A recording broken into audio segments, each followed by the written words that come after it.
48 teams started it, 26 have now qualified, and a few others hang on, anxiously to know what their fate will be, the likes of Scotland, the others. Everybody at this World Cup has scored so far, except for one nation. We'll tell you that nation in due time. Well, welcome to yet another edition of Sports Track, especially the one focusing on the ongoing FIFA World Cup right there in the United States of America, Canada, and Mexico. I remain Anthony Uche, and I'll be your host today, but I'm not alone in the studio. I am riding with my right-hand man, but this time he's on my left, Christian Chinedu. Welcome to the program. Thank you very much. Christian, we were here last week. We talked about most of these games, the ones that were played and the ones that were coming up. And, in the second round games, because we will just breeze through the second round games because we already have, in fact, we are at the end of the third round. In fact, the group stage ends today and the early hours of tomorrow morning. So we have a lot of catching up to do. But just quickly, in the passing, what was your best game of the second group game so far? The second group game, my best game, surprisingly, I think I will give it to I'll give it to that Ghana's game. The game against England. Yeah, yes. The masterclass in defending. Yeah. Reason is that I hate watched Ghana going into that game. I was not giving them any chance in that game, but I was left shocked with their performance. Though, because the way they performed in that game, they were defensively compact, and I was disappointed. As a Nigerian going to that game, I was disappointed. But credit to them, they needed to get a point from that game, and they did it. And that's credit to them. That game had something very interesting about it, and that was the decision or the words of a certain witch doctor in Ghana who said he was going to put Hurricane under a spell, under a curse to make him not score. Well, it worked because Hurricane, not only did he not score, he missed a very, very good opportunity towards the end of the game. Opportunities that usually, ordinarily, Hurricane will tuck away. So you think it worked on it? Well, I think I don't think that stuff. That thing I don't believe in things like that. Yeah. If actually all those medicine, all those stuff they have been saying is working, African countries should have won the World Cup long time ago. So I don't believe that. Hurricane that day were just unlucky because normally Hurricane should have scored that goal. It's just like it happened coincidentally. Then people are reading into it. We'll see Ghana in the next stage, right? Let him lock the rest striker because there are many strikers in place, right? Let's see what he can do from that. Well, Nana Bonsu, the man in question, said he has lifted the curse, and in fact, he's now backing Hurricane tonight in the game between England and Panama to go. But I think he's being cheeky because he knows even if he had placed the curse on Hurricane in a game against Panama, if you want to put curse on Hurricane, he will score because of who he is and the opponents he's up against. Well, that was a recap of what Christian thought was the best game. I saw that game as I know a lot of you did, and Ghana did themselves proud, to say the least. Why do I say so? Because going into that game, Carlos Queiroz, the Ghanaian coach, he said something very, very interesting. He said games like these are the easiest to play. I was shocked when I first saw it, but then thinking about it beyond the surface level, it's very easy because you are going there to absolutely defend. You're not going there to do anything else but just to defend. And when you have a target that clear and that easy, it's a lot easier to achieve it. So, kudos to Ghana. They've also made it through to the next round. But now we'll take a better look. Because in the intro, I told you 26 teams have already qualified. And those 26 teams include the likes of, like you mentioned, Ghana. It was confirmed yesterday alongside England that they will qualify out of that group. Although there's still something to play for in the game between themselves, Ghana and Croatia. Because Croatia will be hoping to win and make it, if they win, they will be second on the table. But Ghana will go through as one of the third place teams. But coming back to the continent that we exist in, Africa, in the second round of games and subsequently in the third round of games that have been played now so far, African teams have impressed. They're impressed. They have impressed. You cannot say anything other than that. And what do I mean by impressed?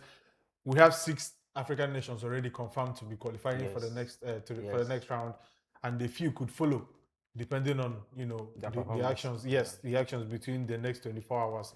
And some of those African nations include Morocco. We have Egypt. We have South Africa. We have Ghana. Senegal. We have Senegal in that, as well as Cape Verde. The feel good stories of the tournament so far. There were 10 of them going into the tournament. 6 have now made it to the next round. Of course, the biggest embarrassment, not the less, being Tunisia. But Tunisia, let's just act like Tunisia. No, I don't want to talk about Tunisia because I'm disappointed with them. You cannot sack a manager at the opener of the game and still fail to get a point A point. No, that's disappointing. Well, yeah, like I was saying, let's just pretend or like they are not yes, Africans. let's pretend like they are not Yeah. Tunisia are not Africans. What do you make so far of the overall performances, especially knowing the teams that have qualified now, and then generally even the ones that have been knocked out? What do you make generally of the I continent? must give it to African, like they have made African as a continent proud. Because coming to before, we normally know African as those teams that know contain and attack, right? But it's like this set of African teams that are in the World Cup. There's a bit of improvement in the way we play our games. Looking at, we don't just sit back. For example, Senegal, they dominate games. Look at Morocco, they dominate games. They are not just the underdog. They go into their favorite to win, and they get the points. You understand? But looking at I'm impressed with the performance overall from all the from the African teams in general. Apart from those of our African teams that disappointed us, like the Tunisians. I'm still impressed with this South African because looking at their first game, they lost their first game, drew the second game. And on the third game, surprisingly, they won against South Korea, right? Yes. And that South Korea was a team that is a dominant team because they are resistance, that's in terms of their play, they don't give up easily. Not up to the 90 minutes. You don't just, if you are even winning them 1-0, you don't have it at, like, rest assured that you have won this team because they can pose a shock to you. I'm happy with all-round performance from the African teams, I must say. Credit to them. And I think it's a good sign that African football is getting more credit than they deserve. Chris and everybody watching from home, on the world, anywhere you are, let me paint you a picture. Okay. Let me paint you. I'm not Picasso, but let me make something close to what Picasso did. All right. You are a country called Cape Verde. All right. You only made your first major international appearance 3 years ago at the 2023 AFCON. You only qualified for your first ever FIFA World Cup last year, towards the end of last year. You've played 3 World Cup games in your history. You are yet to lose any of those games. And now, they finished second in a group that contained Spain, Uruguay, and Saudi Arabia to qualify for the last 32 at their first ever World Cup appearance. I mean, if that is not the stuff of dreams, if that is not the stuff that football and the fairy tale is made of, I don't know what is. What do you make of Cape Verde? Because I think we have to pay very, very good attention to Cape Verde and as well give them the credit I feel they deserve. I think they have been incredible in their run in this World Cup, especially. The first game against Spain, nobody saw that coming. The impressive performance from their goalkeeper and the team all around. Because I will not just give it only to their goalkeeper, because they play more as a team. Defend in unit, attack when need be, and they have just managed to make it. Look at now the first game, they got a draw against Spain. And in a group whereby they have those bigger teams, and they are finishing second. Like, I didn't see it coming. It came to me as a shock because the likes teams like all this Tunisia, I was thinking are those things that should be doing what Cape Verde is doing currently. Because they've been there for a bit. I mean, Tunisia are perennial qualifiers for the World Cup. They've been at the World Cup for the last 5 editions, but for some reason they just go there and be like, we're happy to be here. And credit to Cape Verde, credit to Cape Verde, and I don't see them, crashing out on time. I will not be surprised if they move through the next round. Well, I mean, their story has been magnificent. They've been nothing short of fantastic, but their next game will be against defending champions Argentina. And I think, Chris, I wouldn't agree with you. I think listen, let me tell you, in football, anything can happen, right? Not. Okay, listen. Okay, I know that it does not sound. It sounds weird, but listen to me.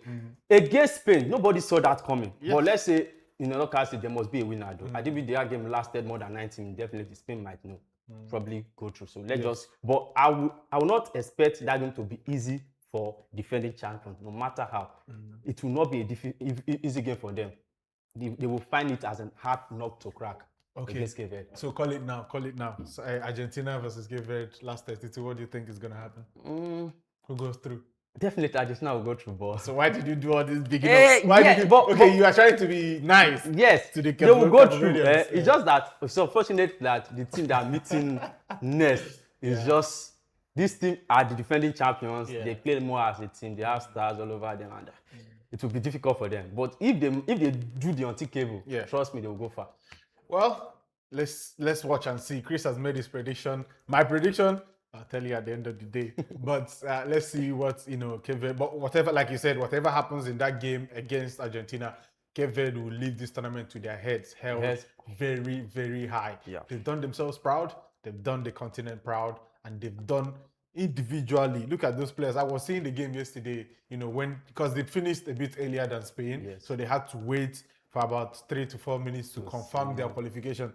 You could just see the excitement, the joy on the faces of those players. The mother of Vazinho, who popularly was now allowed to enter, after he said his mother could not be there to see his first game heroics against Spain because of visa issues. She finally made it to the United States, and she was in the stands yesterday, and she looked absolutely elated to see her son qualify the joy of the national team. Yes, exactly. Well, from there, we'll move to yet another African team, because you've touched on South Africa already.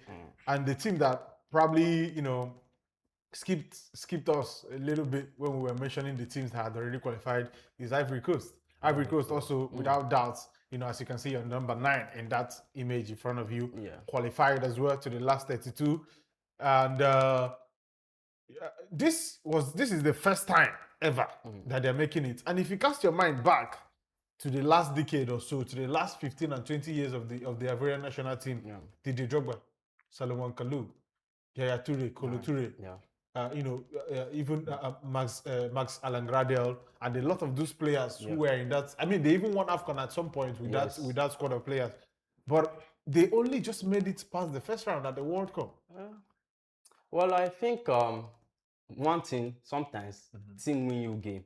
Yes. Team helps in a game of football. You might have stars written over your team, but if there's no teamwork, you cannot excel. I believe they are more like. So I think that squad, that great team was more of individuals, but these ones are more of a squad team. Okay. I think. And of course, one of the players to highlight from the Ivorian national team, Yande Amonde. Absolutely fantastic player. I mean, Liverpool is on the watch list for Liverpool and a lot of other big teams across Europe, and you can understand why. If you see the performance, I know the last game was only his first assist at the World Cup, but beyond the assist, beyond the numbers, he's such a great player to watch. He's such a great player to watch. The way he takes on. I mean, you saw him in the first match, their first group game. Basically, the Ecuadorian players had to hold his clothes, because that was probably the only way they could get close to him, because they were trying to pull his short and his shirt and all of that because of how good a player he is, Yande Amonde. But of course, Nicolas Pepe scored the 2 goals that secured their victory and their safe passage to the round of 32 for the first time, like I said, as a nation at the World Cup. Ivory Coast, fantastic performance from them. And then, of course, to yet another African country, we were here last week when Senegal played 2, lost 2, and we are saying that it was going to be a very, very tall order for them to make it to the next round. They had to win handsomely, and they won handsomely yesterday against Iraq.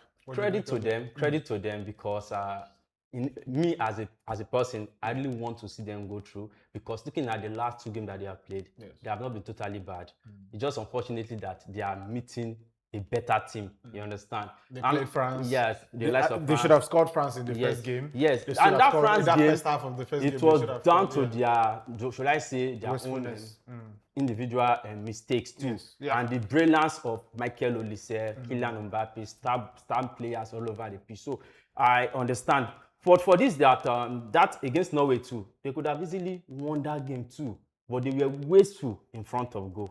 So, but credit to them, against Iraq, they needed to win, and they won conveniently. I was not even expecting them to score that much of goals, because the red card also helped. The red card impacted the game, because it came very, very early in the game, and they were already 1 goal up at that point.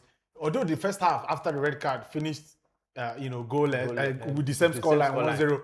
But the second half, they just ran away with it, and fantastic performance from the Tarega Lions. And then, of course, we talk about Morocco. Morocco defeated Haiti 4-2 earlier in the week to make sure that there was no doubt whatsoever about their qualification to the last 32. They finished just level on point with 7 points with Brazil in that group, but because of Brazil's superior goals difference, they had to settle for 2nd place, and they will come up against no other in the last 32. But what do you make of, Morocco's Morocco has performance been so far? exceptional in this tournament. I must give it to them. Like I said, coming into this game, they're one of those African teams I've been rooting for. I know that yes, these people are going to perform because they are a very good footballing nation.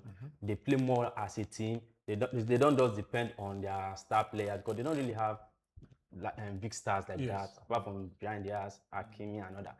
And this Sabri has been, a player that has discovered, should I say, his form in this World Cup. Like he has been exceptional for them. Yeah, scored in the first 2 games. Yes. In fact, he scored in all through group games. Sorry, in all through group games, but scored the very early as well. He has that knack of scoring very, very early at the games that they played so far. I'm impressed with their performance in general. Reportedly, he's on his way to Bayern Munich, and you can understand why. He's such a very, very composed player from PSV, and he'll be joining Bayern Munich. And for Morocco, like we said about Curacao, it's not easy for them the next round because they'll come up against the Netherlands. What do you make of that game in prospect? What do you think is going to happen in it? I think against Netherlands, it's like Netherlands already qualified, right? Yeah. But I don't think Netherlands will make it easy for them either. I'm sorry, I don't think they might make it. I don't think they might make it. So you think Netherlands will knock out Morocco? Morocco? Netherlands against Morocco?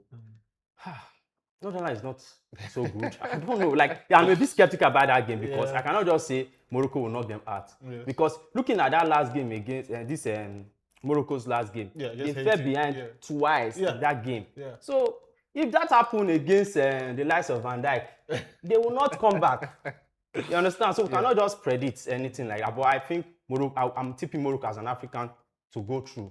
I think Morocco will be able to go through. Having played at the semi-finals of the last edition of the FIFA World Cup in 2022, it will be such a disappointment if Morocco, get knocked out at the last 32 in this edition. But surprisingly, I don't think they might go that far this time around. I think so. I think coming into the tournament, and I maintain it, although Senegal have been a bit disappointing, but I maintain that the two of them were the best, nations on the continent going into that tournament. Senegal made it harder for themselves, but they are there now. They've qualified, and Morocco, as expected, qualified out of that group. So I don't think it's going to be an easy task for Netherlands to knock out Morocco. In fact, let me even put it on the line now. I think with the way the Netherlands play, they concede. I mean, if you concede against Tunisia, against Tunisia like they did, there's a bit of a question mark there. But let's not get it twisted. The Netherlands are a very good team. Yes. Very experienced players. But Morocco are not bad either. I mean, the fact that it's hard for two of us to call it now shows just how much of an intriguing game it's going to be. And I can't wait, as I know so many of you can't either, to see what's going to happen in that game. And then, of course, we'll move straight over. Ivory Coast, their next game will be against Norway. Norway, we saw how embarrassingly they are defeated by France yesterday. In a game that, let's be honest, Stala Solbakken decided to rotate. In fact, he made 10 changes, including goalkeepers today. That man needs. We need explanation as fans because fans come to the stadium, buy their ticket to watch an exciting game of football, right? Yes. So that your decision to leave the likes of Odegaard and Erling Haaland on the bench. He needs to come and explain it to us because I don't understand what's the meaning of you are resting your players. What is the meaning? We want to see Kylian Mbappe versus Haaland. That's what fans pay to watch, right? But you deprive us from seeing that. Well, and I'm disappointed. In Stale Solbakken's defense, he is the coach of the national team. Yes. He will do what is best for the national team. He said it himself. After the game, a lot of journalists interviewed him, and he said he doesn't care what everybody else thinks. He does what he feels is right for his team, and that's absolutely correct. Yeah, I still agree with him somehow because let's say Haaland or Odegaard playing that game, they picked up a knock. They might miss the the best part of the tournament where it becomes a lot more important. I understand his part, but as a football fan, I want to see Kylian Mbappe versus Haaland. No, the two are on 4 goals already. We want to see who gets the 5th goal and all that stuff. But we are disappointed not to see that. And it's a big blow to us as fans. The Ivory Coast versus Norway, what do you think happens in that game? I think Norway will defeat Ivory Coast. Yeah, I think because. So you think the last 32 is the last bus stop for the Elephants of Ivory Coast? Norway. Actually, they are. Look at this last game. Though they didn't feed the likes of Haaland, they have more expected goals in that game. more expected goal than France. Did, surprisingly, yes. You can see that France keeper was on his A game, saving a penalty, and I think 3 saves in that game. So you can see why that scoreline is like that. But in terms of the field of play, they were not totally outclassed by France. If you have been sincere to ourselves, it's a bit of a fair game. But the scoreline didn't really. Yeah, the scoreline flattered France a bit. Yeah, so, I can understand that. So I think Norway will go all the way. I think Norway should be able to go all the way. Norway going all the way. Well, we'll go on a short break and we'll return immediately to face the second half of the program. This remains Sports Lane. I am Anthony Uche and I have Chinedu Christian alongside me. We'll be back shortly.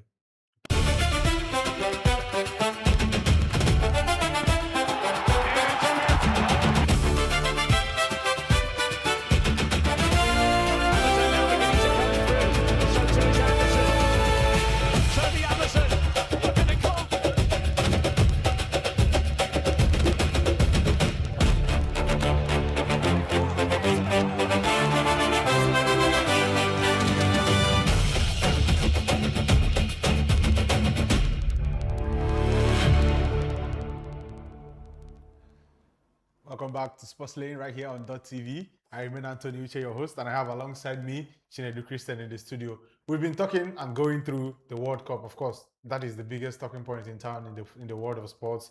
And we'll continue a bit of a review of those games. And this time around, Chinedu will talk about Egypt, yet another African nation who qualified for the first time as well. Egypt make it through to the knockout stages alongside the likes of Ivory Coast, who are just doing it for the first time.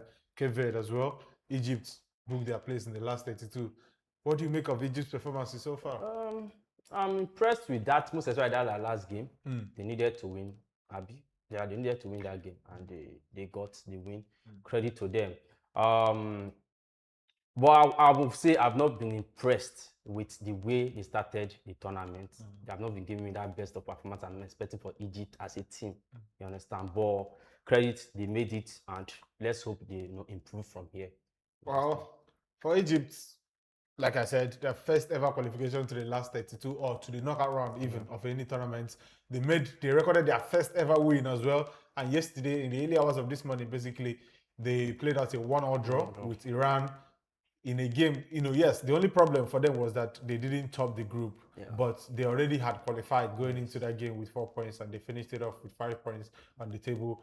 And Mohamed Salah, limped off the field in what looks like a troubling, That's a concern image. for them. Yes, concern for Egypt, but they won't play until maybe Wednesday, Thursday. So he has enough time to recover, and hopefully it's nothing serious, because that Egypt's national team without Salah looks a lot different to what it looks like right now. Yeah. So Salah is a player that you cannot just It's not like you cannot just do it without Salah in that Egypt national team. So we need Salah. We'll just pray he comes back strong for the next round. If not, they'll find it very difficult. That's the truth. Last week we were here. We talked about the game between DR Congo and Portugal, and one man made all the headlines for the wrong reasons from that game. And then in their second game of the group against Uzbekistan, Portugal defeated Uzbekistan by 5-1.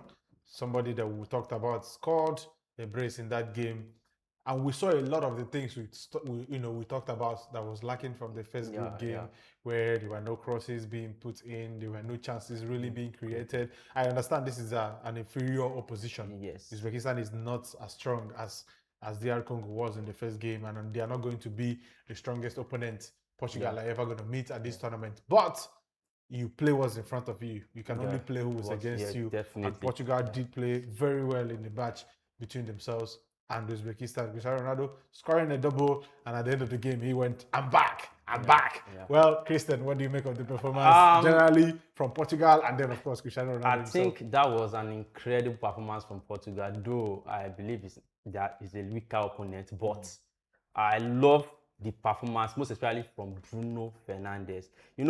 The midfield actually played like midfielders that day, right? They were not all about scoring goals. This time around, they bent on creating. Ronaldo was making the run, and they were creating. And you saw, look at the clinical finish, the first goal. Yeah.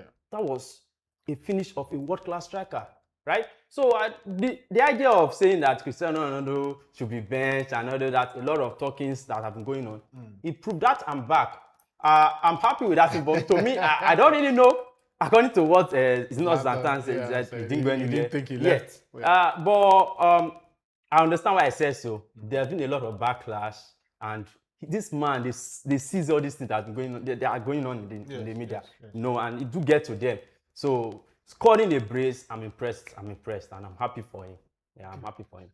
Like we said earlier in this program, 26 teams already booked their last 32 plays, but that lineup is not complete yet. And now, Chris, we'll take a sneak look at the teams that are, the best third place teams so far. At the top of that, it's third place teams table. You have Sweden. I think Sweden are good. They already qualified. They have 4 points, finished third in their group. Like I said, they have 4 points, a goals difference of zero, which is always good. That you do not, have a deficit in your goals difference. Second on that table of third place teams are Ecuador. 4 points as well, with a goals difference of zero as well. Flash your mind back. They defeated Germany quite surprisingly in the final game of their group. And then, of course, you have Bosnia and Herzegovina also with 4 points. Paraguay, 4 points. Senegal, 3 points. Iran, 3 points. Croatia are seventh on that table, and they have not even played their final group game. So it means whatever happens, if they get even a draw tonight against, Ghana, I think they will beat Ghana though, because Ghana already qualified. But if they get 3 points, if they get a single point, which means a draw against Ghana tonight, they should be home and host. And then, of course, South Korea still have some hopes. They are harboring some hopes of making it to the last round. But like I said at the intro of this program, they are one of those teams that anxiously wait to know what their fate will be at the end of today, which is the last group stage match day. And then, of course, Algeria is locking somewhere on that table. They have 3 points, but they haven't played their last group game so far, which means there is a chance that they even win and qualify without having to be, one of those top place teams. DR Congo are there with a point.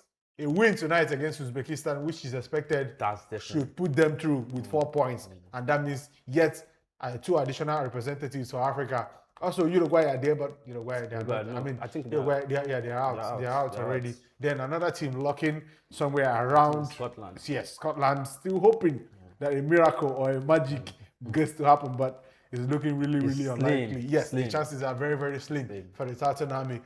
The idea of expanding this tournament to a 48-team tournament and then including these 8 third-place teams, what do you make of it so far? Do you think he has made teams a bit lazy, if you want to put it that way, knowing that, in the old format, you either finish first and second or you are home?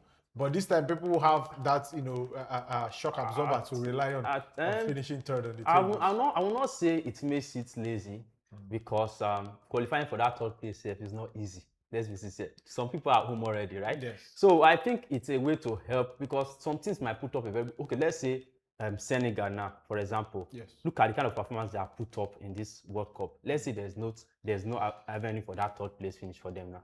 They are home already. But that's credit to those teams that performed, but let's say luck was not on their side and all those stuff. So I'm happy with the introduction of that third place finish, so that at least those teams that are good but not totally good can still stand a chance, to. Don't you think for the likes of Argentina, France, Portugal, Spain, Brazil, and some of these big nations, don't you think that gives them an easy target for the last 32?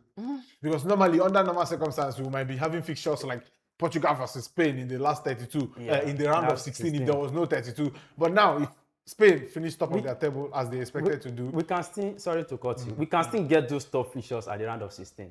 Those teams now that are given the opportunity, if they fail to utilize this opportunity in the round of 32, they'll still go home, right? Then we'll still meet those top teams at the round of 16. Okay, so you think the idea or the innovation to bring it's a good one. It's a good one. Yeah, it's a good one. Okay, and then of course we'll face head on with the games that are going to come up in the last 32. We've taken a bit of those games, and not all of the last 32 fixtures are confirmed yet because we, like I said, we'll wait for the end of today to determine who finishes where, and then the picture becomes a lot clearer in terms of the knockouts. But Brazil, Japan jumps out. I mean, the last 32, Brazil finished top of their table, and they'll be coming up against Japan. What do you make of this game? Because I think this is already looking like one of the best games in the last 32. I think Brazil-Japan would be a skeptical game. But credit to Ancelotti and his Brazil team. The more they play, the better they get. So I believe that game will be skeptical, but I see and Brazil edging Japan. I see Brazil edging Japan. Well, one thing is certain: the Japanese will test you. Yeah, because it will be a tight contest. Tight game. But I think just like you, Brazil have that X factor in Vinicius Junior, Matheus Cunha, Casemiro in midfield. Yes, Rafinha is injured, but did you see the way Ryan performed in the absence? Yes, in the absence of Rafinha. I don't even think at this point they would really care about. Of course. He's an important player. You care about the safety and health of every player. But to be honest, if I was a Brazilian and I am a fan of this Brazil team, I wouldn't lose. Yes, I wouldn't lose sleep over the injury of Rafinha, especially judging the form he went into the tournament with. Ryan has replaced him and has done really well. And most of those names, but Japan have a good team as well, and they test you. So as a team, yes, but I think come what may, at the end of that game, Brazil should make it to the next round, and because if they don't, it will be such a catastrophic game. Yeah, it will be now we'll go over. Yes, now we'll go over to the game between Germany and Paraguay. What do you make of that one? Germany lost their last group game to Ecuador. I think a lot of people are blowing that loss out of proportion because even before that game, they had already qualified. But people are making it seem like Germany have disappointed them. The tournament has come to an end. And mind you, Germany in 2018 got knocked out at the group stage. Yes. In 2022, they also got knocked out at the group stage. So for the fact that they qualified with a game to spare at this tournament, can only be a positive for the Mannschaft. So what do you make of that game between Germany and Paraguay? Germany, Paraguay. I think Germany is going through. Paraguay has not been impressive. I think they qualified through the third place finish, right? Paraguay, they did, but they won a game. They defeated, they won a game, just a single game in the group stage. I don't see them as a team that will cause an upset for Germany. Germany definitely blow them away. That's the truth. So you think Germany easily sweep them aside and head to the next round? Then, of course, we've already touched on the games between Netherlands and Morocco, Ivory Coast and Norway. But now we head over to the game between France and Sweden, which is the last game that has already been booked. One of the few games that have already been booked ahead of the next round. France versus Sweden. Sweden, one of the strongest third place team because they are top of the table of top place teams. Scored 7 goals, conceded 7 goals, won their opening game by 5-1, lost their second game by 5 goals. They just do everything in equal measure. What do you think will happen between France and Sweden? I'm not expecting anything much from Sweden. That is an already won game for France. Sorry to use the word already won. They still need to play it. But looking at the form that France are currently, I don't see Sweden as a match for them. They will blow Sweden away that day. Sweden, they only have the likes of Isak, Gyökeres. No, France is winning that game. I think that would be enough eventually. Yeah, France is winning that game. I'm not going to dispute that because I absolutely think I understand what you said. France made back-to-back World Cup finals, lost narrowly in 2022. 3 games, 3 wins, scored the most goals with 10 at the World Cup. Joint most goals scored with 10. For a Sweden side that concedes as much as they did, yes, I don't think there's a lot for them in this game. Mbappe masterclass incoming. Okay, let's see how that goes. You talk about Mbappe, and yesterday Ousmane Dembele showed us why we probably should think about him as well. Yeah. Because he scored, he not only scored a hat trick, he was fantastic. Yes. 32 minutes hat trick. And then Mbappe showed the crazy part of his game as well because he set up the first 2 of those 3 goals. So, and France, they are looking overwhelming favorites. France, I say France. Mbappe is trying to remind us that I'm not only a goal-scoring player. I can still create. That's what happened yesterday. Set up 2 goals for Kylian Dembele. And Dembele is just such a fine finisher. Look at the clinicality of those goals. Technicality, high quality, impressive. Goals. And trust me, the Ballon d'Or shot for Ousmane Dembele is already there for me. I think if France managed to go, probably win the tournament or maybe finish semi-finals or lose at the finals, definitely Ousmane Dembele is going to clinch that Ballon d'Or. Well, let's see how that goes. I think there are a lot of people who deserve Ballon d'Or shouts. Even Lionel Messi, with the performance he's put in so far, a lot of people could say he stands Ballon d'Or shouts. Me, I'm not a fan of just 7 games, just judging by just Yeah. This and Dembele has won the Champions League. Yeah. He won the Ligue French Ligue 1, League, and I think there are other cup. competitions. Yeah. So you cannot just throw that away just because of the World There's Cup. still enough time to talk about the Ballon d'Or, Yes. Chris. And then the other game, one of the few games also confirmed for the last 32, we'll see the United States of America. In the United States of America, they will play against Bosnia and Herzegovina. One-way traffic? Somehow. I think USA has been essential, though they lost their last game. Credit to Turkey side. I believe that would be an easy win for them. And then, of course, like we said already, Egypt qualified early this morning. They confirmed their slot, their place in the last 32, and they will come up against somebody from that Americas group that you talked about now in Australia. Australia versus Egypt. Australia won just the one group game, qualified, or qualified as a second place team in that group, but they'll come up against Egypt, who are making it to the to the knockout rounds for the first time in the tournament. What do you think that will hold for them? As an African, definitely, I will support my fellow African brothers to go all the way. I just hope Salah comes back and is fit for that game. I think Egypt stand a chance to go all the way. Egypt stand a chance. Yeah. Well, the other game that has already been confirmed, of course, we talked about that between Argentina and Cape Verde. The rest of the last 32 games are yet to be sorted for obvious reasons. We have not yet confirmed the opponents because we have not seen the whole list of qualification so far. Well, I mean, I don't know what the record is for the fastest 45 minutes ever, because I think we've just broken it. How has that time flown by, honestly? And the package for today's sports track is just, I mean, the time is just flown by, honestly, Chris. We have to round up, unfortunately. I've enjoyed this. I hope you, seeing it over there, have enjoyed it. And thank you for being a part of the program, Chris. A pleasure having you here with me. Thank you, Tom. We'll catch you this same time next week. And hopefully, by then, the World Cup will be getting into the stages where losing a single game will mean getting out of the tournament. Yeah. Thank you very much for being a part of this program. Yeah. I am Anton Uche, and I'll catch you next time.